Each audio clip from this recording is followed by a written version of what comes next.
नमस्कार।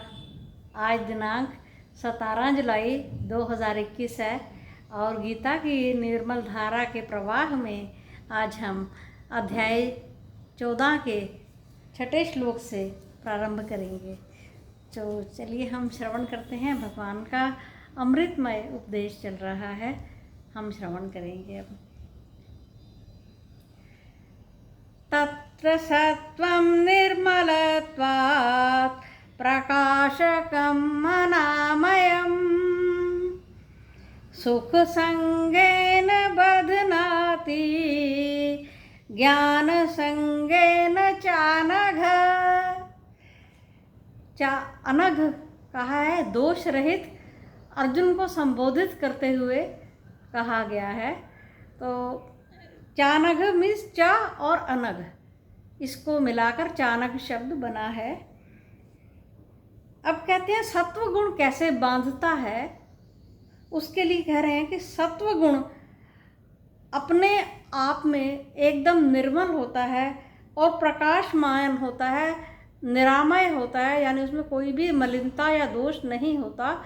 वो स्फटिक मणि की तरह से चमकदार और शुद्ध और पारदर्शी होता है, लेकिन वो सुख के संग के कारण हमें बंधन में डाल देता है। क्योंकि अगर सत्व गुण है तो पूर्णतः सुख का संग मिला, तो वो ज्ञान का संग मिला और सुख का संग मिला। उस ज्ञान जो कि सुख की लिप्सा से युक्त हो गया, तो वो बांधने वाला हो जाता है। क्योंकि सतोगुण, रजोगुण और तीनों गुण, ये तीनों ही गुण जो हैं ये प्रकृति के हैं, आत्मा के नहीं हैं। आत्मा अपने आप में निर्लिप्त है। आगे बताते हैं कैसे रजोगुण बांधता है।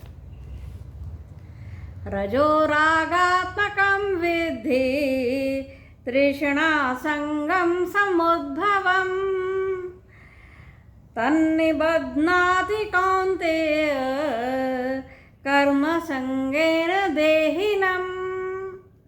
हे कौन्तेय, जो रजोगुण है, जब ये राग यानी आसक्ति का संग लेता है, उससे तृष्णा उत्पन्न होती है। उस तृष्णा के कारण वह उसको बांधता है और वो देहिन यानी मनुष्यों के, देहधारियों के बंधन का कारण हो जाता है।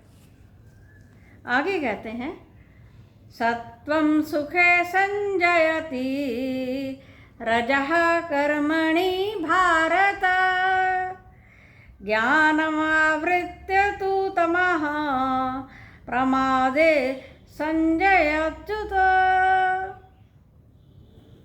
आगे कहते हैं हे भारत, सत्व गुण के सुख में जब रजोगुण उत्पन्न होता है तो वो कर्म ज्ञान को आवृत कर लेता है और उससे तमोगुण उत्पन्न होता है। ये तीनों गुण इंटरलिंक्ड हैं और एक दूसरे के प्रभाव में ये काम करते हैं और हमें सभी देहधारियों को बंधन का कारण बनते हैं। इसलिए हमें बंधन में ना बंधने के लिए तीनों गुणों से मुक्त होना है। भगवान ने पहले भी 3 अध्याय में कहा था, त्रैगुण्य विषया वेदाः निस्त्रैगुण्यो भवार्जुन।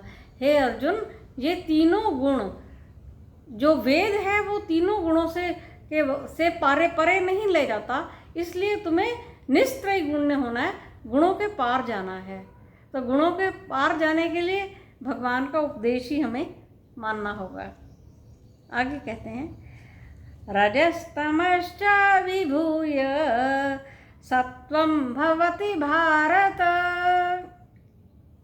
रजः सत्वं तमश्चैव तमः सत्वं रजस्तथा। रजोगुण जो है वो तमोगुण को अभिभूत करके यानी दबाकर, हे भारत, रजगुण और तमोगुण दोनों को दबाकर सतोगुण और रजोगुण के सहयोग से तमोगुण उत्पन्न हो जाता है। यानी कहने का एक जो साफ भाषा में तात्पर्य ये है कि रजोगुण सतोगुण जो है उससे जब रजोगुण और तमोगुण तीनों दब जाते हैं, तीनों गुण जब दब जाते हैं तो आलस्य और प्रमाद का उत्पन्न होता है।